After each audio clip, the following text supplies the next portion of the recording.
Hi everyone, this is the Lighthouse Lady. Today we're in Port St. Joe, Florida, and we're visiting a lighthouse.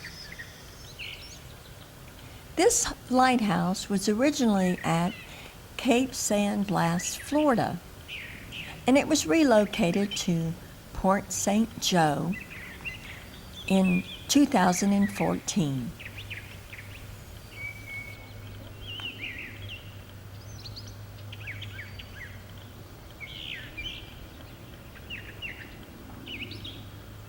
They moved the lighthouse and the two keepers' quarters.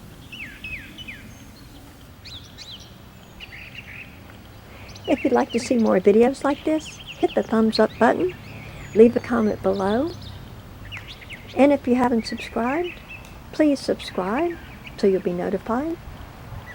Thank you for watching.